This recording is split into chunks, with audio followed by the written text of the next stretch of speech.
Hare Krishna, everyone. Welcome to the Principles of Temple Administration course. Today we're going to begin with the first principle, which is a devotee-focused temple. And we're going to be focusing on devotee care. So we'll start with the most important point of all management activities, and that is often neglected in many of our temples and centers around ISKCON. But the most important activity is to look after and care for the devotees. A good manager or leader understands that the people must be valued, and if we invest in people, then projects will automatically flourish. Therefore, devotee care should become our main focus. So we're going to give a little overview of the content. First, we're going to look at different levels of devotees, and then we're going to look at the 4 levels of devotee care, case studies, how to create a devotee focus, administrative responsibilities, and feedback forms and analysis. Our intention is that by the end of this course, you'll be able to identify the key advantages of a devotee-focused temple. You'll also be able to describe the various needs of devotees and identify the methodologies by which this principle can be implemented. We'll start with a quote from Srila Prabhupada. This is a letter to Brahmananda in 1969. And Srila Prabhupada said, "You have asked about the management of our society, and the position is that management should be done in such a way that people may not break away." So such an important statement from Srila Prabhupada. From as early on as 1969, Srila Prabhupada is making sure that management is done in such a way that the devotees don't leave, that we are able to retain our devotees. So what is a temple or a center? Well, it's a place where the Lord is worshipped to a proper standard. Devotees come together and they glorify the Lord. Preaching is going on and the Spirit is there with full enthusiasm and vigor. And there's an opportunity to serve the Lord and His devotees. You see, a temple is not really just made up of bricks and mortar and cement and sand and stone. A temple, actually, it's made up of the devotees. It's kind of like the analogy of a house or a home. A house is a building or a structure where a family may live. That's a house. But the home is the mood or the spirit that exists amongst those persons who are a family who live in it. That's what makes a house a home. So we really want to make our temples like a temple or like a vibrant center. And that means we have to really have focus on the devotees. So there are different levels of devotees. As we know from the pages of the Srimad Bhagavatam, in the 11th canto, 2nd chapter, it discusses about the Kanishta Adhikari, the Madhyama Adhikari, and the Uttama Adhikari. Now the Kanishta Adhikari, it's described that although he's very faithfully engaged in the worship of the Lord, specifically the deity in the temple, but he really doesn't know how to behave toward the devotees or people in general. So this person is called a Kanishta or a Prakrita Bhakta. Madhyama Adhikari is someone who is, he worships the Supreme Personality of Godhead as the highest object of love, but he makes friends with the Lord's devotees, and he's very merciful to the ignorant. But he also avoids those who are envious by nature. But the Madhyama Adhikari, he understands how to look after and care for and befriend and interact with other devotees. The Uttama Adhikari, ultimately, he sees everything as Krishna's mercy and as the will of Krishna, and he sees everything in relation to the Supreme Lord and understands that everything that exists is eternally situated within the Lord. So of course he's going to see devotees and even non-devotees all alike as connected with Krishna. But the point here is that we should at least come to the Madhyama platform where we understand the importance of Krishna's devotees. Not that we neglect the devotees, trying to step over the devotees and just going straight to Krishna. Oftentimes in our temple in London, We have the experience that even in the middle of a Bhagavatam class in the morning, someone will come in, ring the bell really loudly as they enter the temple room, and they'll walk right in front of all the devotees, right in between the devotees and the speaker, the Bhagavatam class, without paying any attention to the fact that there's anyone else in the room, and then they'll stand right in front of the deities, in front of everybody. It's just me and Krishna. And there's nobody else, and nobody else kind of matters. So this mentality means that we don't understand the importance and the power of devotees. So what does the Lord have to say? Well, he speaks to Uddhav in the 11th canto, and he says, Mad Bhakta Puja Byadikha. He says, the worship of my devotees is actually better than the worship of me. And in the Padma Purana, Lord Shiva explains to Durga Devi, Aradhanam sarvesham Vishnur aradhanam param tasmat paratram devi tadyanam samarchanam.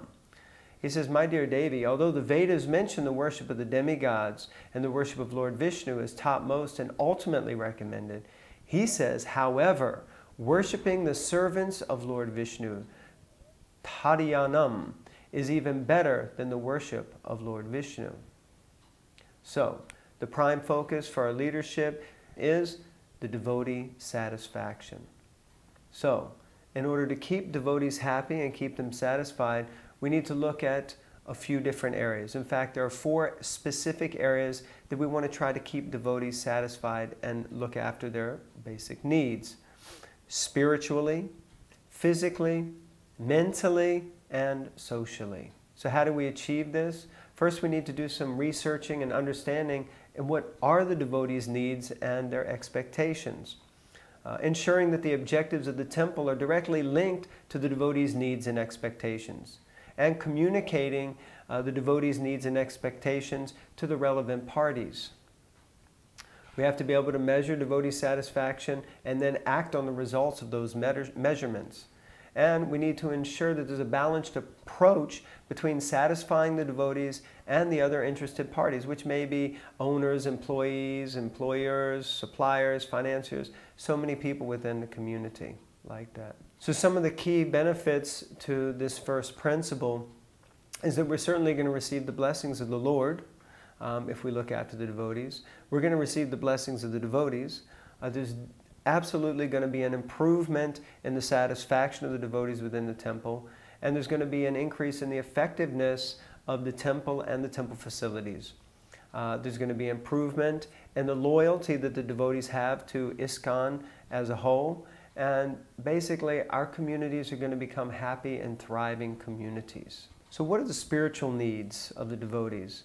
Well, in connection with the Supreme Lord, by providing the devotees with the following.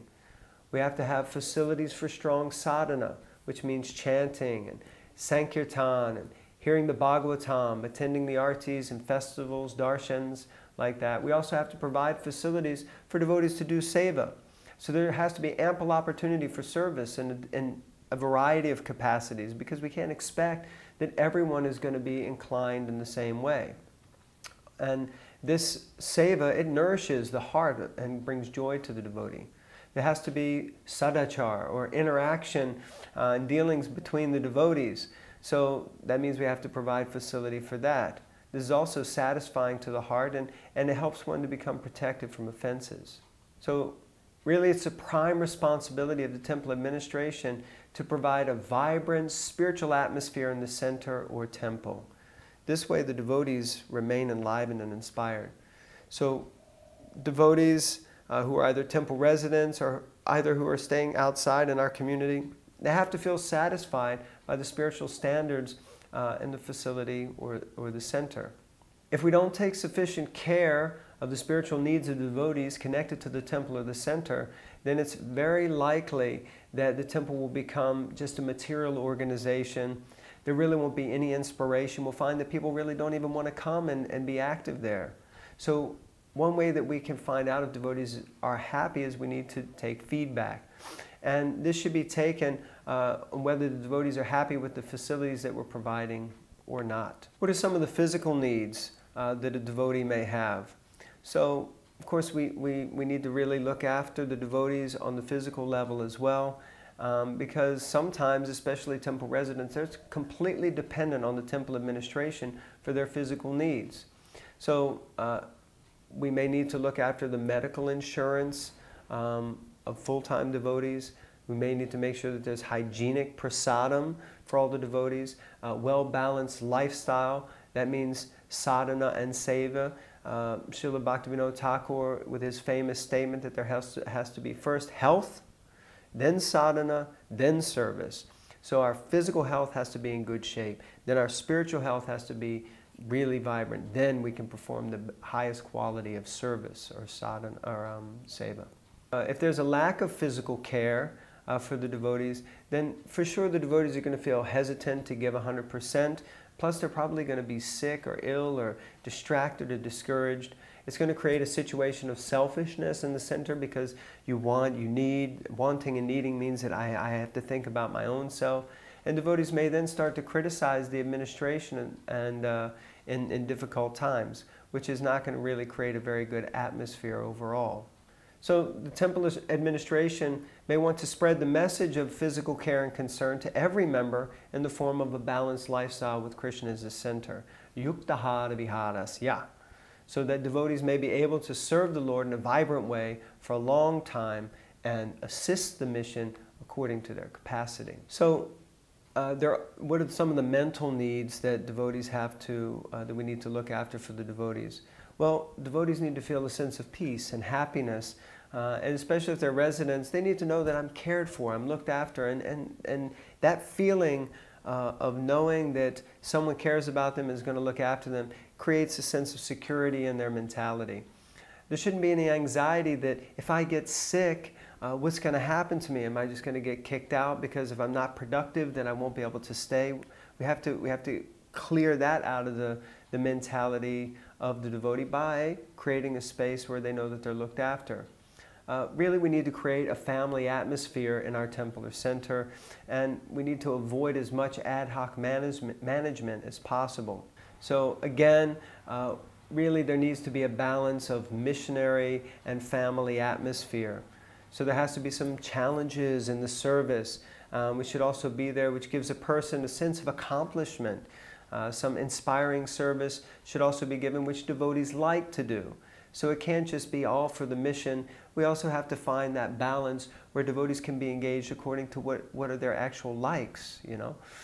And devotees must be appreciated for what he or she is doing or trying to do for the mission. So there always has to be an attitude of gratitude and appreciation. So what are some of the social needs?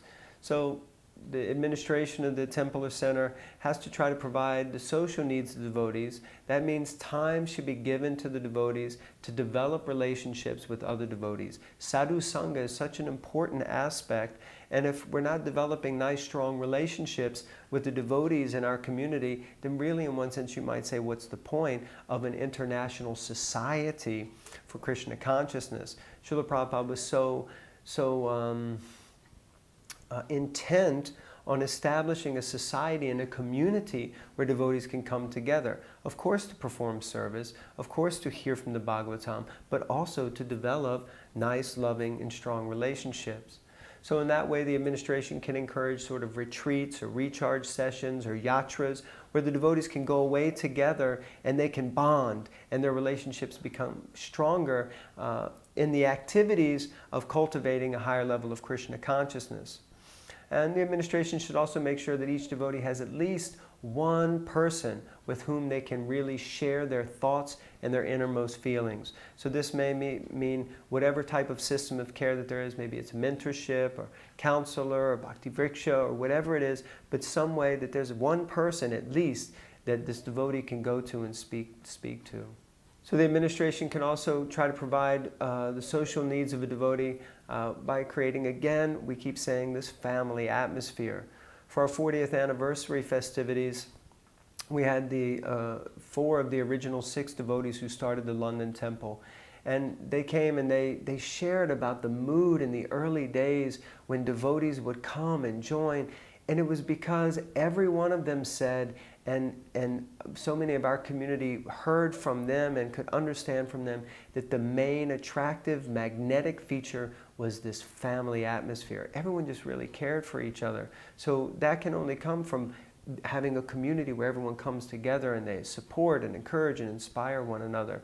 So like that, there also has to be a mood of servitude towards each other while keeping the Lord and Srila Prabhupada in the center.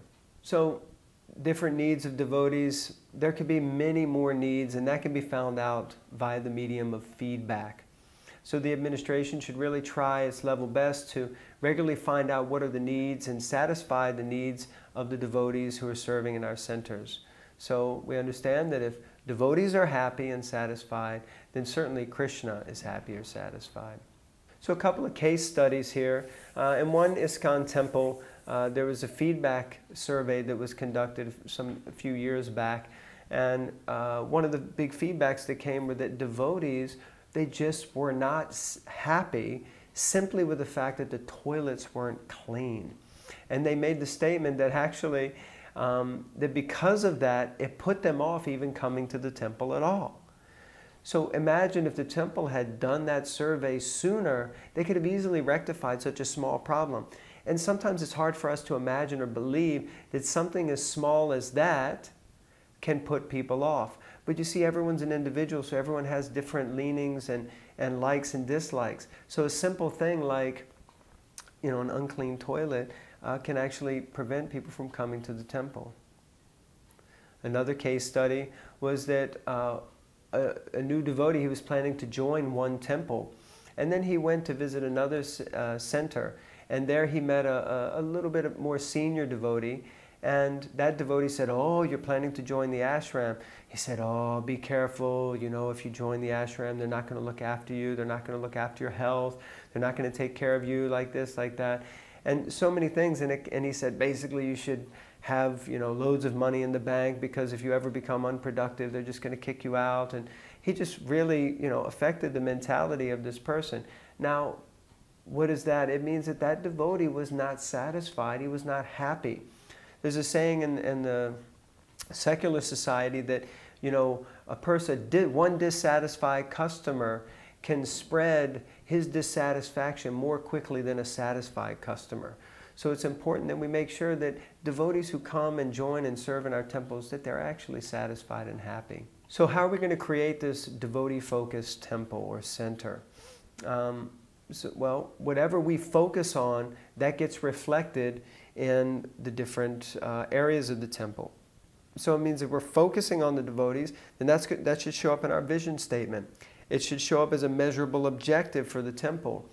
We should discuss it in talks. We need to have actions that show that we're doing this, create policies around it, and make it a priority and as part of the mindset.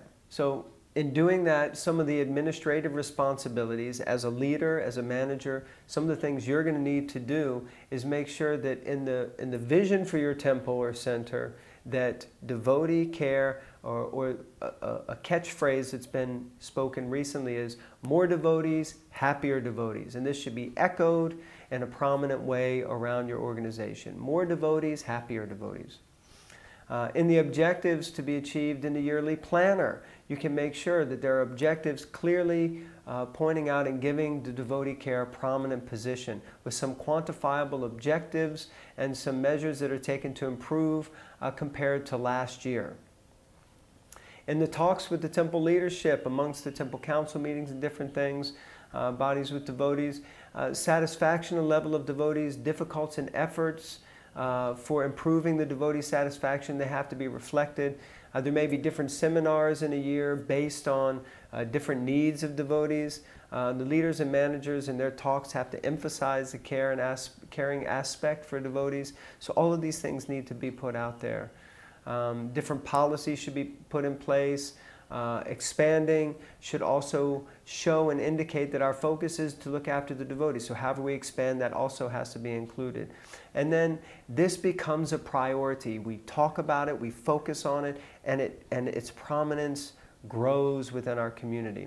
And then our community will flourish because everyone will feel happy and looked after. So feedback. So it's really important that we get feedback from devotees. This is really, as we'll discuss later, that if we can make better decisions if we got good data and information. So there's a feedback form that you can create and design. Basically, we follow 3 points. You define your objectives of the feedback form, identify your participants, and then you design the questions. So in designing, defining your objectives, there's some important information that you might want to learn from the participants. Their satisfaction and loyalty, sentiment on new service, rating on different aspects of the product or service, area for improvements, contact information, different things like this. Identifying the participants. So which people do we want to make sure we're addressing here? Because there will be different needs for different people. So let's say a newcomer, person who walks in for the first time, we want to get feedback. How did they feel when they first came into the temple? Their needs are going to be different from a devotee who lives in the temple or someone who's in a position of management. But you got newcomer, you've got regular devotees, maybe people of a specific age group, a specific education type, or a specific address or location. So all these things will help us to identify the participants. So then we need to design the questions. So there's a variety of questions that can be asked. And here in the slides, and as the resource, you can look through these in your own time, and this will help to educate you in the different possible questions. A few of them are rating types of questions, single select questions, multi-select questions, ranking questions, open-ended questions, and then we need to make sure that we include personal information fields, that we get content that is going to be useful and helpful for us. So we also included a sample feedback form, and you can have a look at that in the resource pack that's included. Okay, so the feedback form analysis. So once we got the feedback, then we need to look at it. We have to see what's there in the feedback, and we need to know how to look and get the best out of that so that we can really do something in order to make a difference and action the feedback. So then once we get all the feedback, we've analyzed it, we have to take steps in order to make sure that we reduce the negative feedback and encourage and inspire the devotees to let them know that we took the feedback, we analyzed it, and now we're acting on it. So as you can see, there is such a huge scope for looking after and caring for the devotees and making devotee satisfaction the prime focus in our temple. So many things we could talk about. We've just really tried to give you a bit of an overview and some food for thought to help you to begin to really focus on this.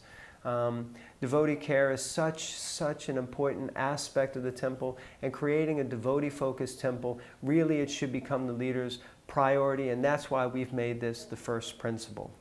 So we hope that this course and this video has been of some use to you and some benefit, and we hope that you can begin to make this devotee focus a priority in your own temple. Thank you very much for your kind attention. Hare Krishna.